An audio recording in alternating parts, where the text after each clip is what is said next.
quick tutorial for IXL A.1, and this is going to be taking place in the second tier of problems that you'll get to.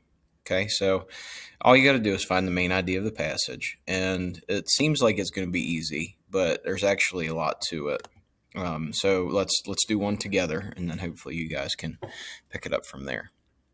Okay, so first thing that you got to do is read the passage. Okay, so diabetes is a disease in which the level of glucose in the blood is too high. Glucose, a sugar needed by all cells of the body for energy, is normally transported to the cells with the help of the hormone insulin, which is produced by the pancreas. In type 1 diabetes, which is partly genetically inherited, the pancreas cannot make enough insulin because its insulin-producing cells have been destroyed by the body's own immune system. Thus, glucose accumulates in the blood. In contrast, people with type 2 diabetes can produce insulin, but their bodies are unable to utilize it effectively.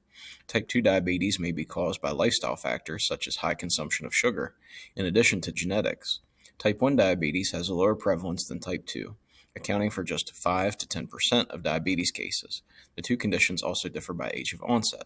Type 1 diabetes typically develops during childhood, while type 2 most commonly occurs in mild to late adulthood. Okay, so here's what I'm noticing about this before I even look down here at the answers, right? First, it's about diabetes, and then the second thought is that they give us some definitions, okay? And then the rest of the passage is them telling us about what the differences are between type 1 and type 2 diabetes. So let's see if we can find one that kind of spells that out for us. Type 1 and type 2 diabetes differ from each other in terms of cause, age, of onset, and prevalence. Type 1 diabetes is much less common than type 2 diabetes, affecting only 5 to 10% of diabetes patients. So this one seems like it's a pretty narrow detail, and I don't think that's going to be the one we want.